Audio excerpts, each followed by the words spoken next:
മലപ്പുറത്ത് പൊട്ടിവീണ വൈദ്യുതി കമ്പിയിൽ നിന്ന് ഷോക്കേറ്റ് 58-കാരന് ദാരുണാന്ത്യം. കൊണ്ടോട്ടി നീരാട് സ്വദേശി മുഹമ്മദ് ഷായാണ് മരിച്ചത്. അതേസമയം വൈദ്യുതി കമ്പി പൊട്ടിയിട്ടുണ്ടെന്ന് KSEB ഇന്ന് രാവിലെ 2 തവണ അറിയിച്ചെന്ന് അയൽവാസി മറിയുമ്മ പറയുന്നു. ഞങ്ങളെ വിളിച്ച് പറഞ്ഞു, ഞങ്ങൾ 8 മണിക്ക് 8:45 മോനും വിളിച്ച് 10:30 മോനും വിളിച്ച് 3 ആൾ വിളിച്ച് പറഞ്ഞിരിക്കണം. എന്തെങ്കിലും 12 മണിക്ക് വരും എന്നാണല്ലോ പറഞ്ഞത്. 12 മണിയായിട്ടും വന്നിട്ടില്ല. 12:45 സംഭവം നടന്നത്. സമയമൊക്കെ ഞാൻ ശരിക്കും നോക്കിക്കണേ. വിവരങ്ങളുമായി മലപ്പുറത്ത് നിന്ന് ശാന്തകുമാർ വെള്ളാലത്ത് ചേരുന്നുണ്ട്. ശാന്തകുമാർ, അനാസ്ഥയുടെ ഇരയായി ഒരു കുഞ്ഞ് മരിച്ചിട്ട് അധികമായില്ല. അപ്പോഴാണ് അതേ തോതിൽ അതേ അവസ്ഥയിൽ ഒരാളുടെ ജീവൻ കൂടി പൊലിയുന്നത്. ഇതെപ്പോഴായിരുന്നു? എന്തൊക്കെ വിശദാംശങ്ങളാണ് ലഭ്യമായിട്ടുള്ളത്?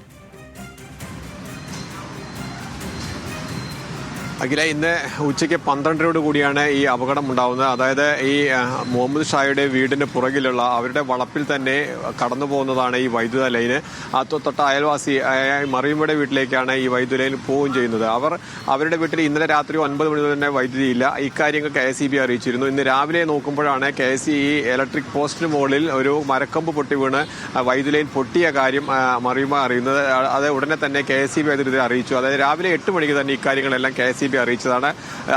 അവർ കാണാഞ്ഞിട്ട് വീണ്ടും 2 തവണ കൂടി വിളിക്കുന്നു. അങ്ങനെ 10 മണിക്കുള്ളിൽ 3 തവണ അവരെ വിളിച്ച് അറിയിച്ചു. പക്ഷേ KSEB അധികൃതർ വന്നില്ല. ഇതിനിടയിൽ 12 മണിക്കാണ് ഈ മുഹമ്മദ് ഷാ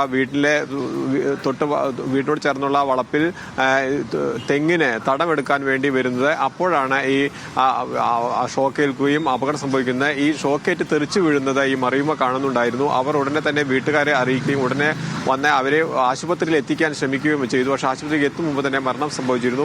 അതായത് ഇതിലെ ഏറ്റവും പ്രധാനപ്പെട്ടത് KSEBയോടെ ഇക്കാര്യങ്ങളെല്ലാം പറഞ്ഞ് വൈദ്യുതി കമ്പി പൊട്ടി വീണിട്ടുണ്ട് എന്ന്, ഒരു അപകടാവസ്ഥയിലുണ്ട് എന്ന് പറഞ്ഞിട്ട് പോലും അവർ തിരിഞ്ഞു നോക്കിയില്ല എന്ന് തന്നെയാണ് വീട്ടുകാരുടെ പ്രധാനപ്പെട്ട ആക്ഷേപം.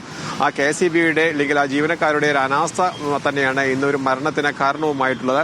അതാണ് വലിയ പ്രതിഷേധത്തിന് ഇപ്പോൾ ഇടയാക്കിയിട്ടുണ്ട് പ്രദേശത്ത്. മൃതദേഹം ഇപ്പോൾ കൊണ്ടോട്ടിയിലെ ഒരു സ്വകാര്യ ആശുപത്രിയിലാണ്. അല്പസമയത്തിനകം അത് മഞ്ചേരി മെഡിക്കൽ കോളേജിലെ പോസ്റ്റ്മോർട്ടത്തിനായി കൊണ്ടുപോകും. തുടർന്ന് അത് ബന്ധുക്കൾക്ക് വിട്ടു നൽകാനാണ് തീരുമാനിച്ചിരിക്കുന്നത്.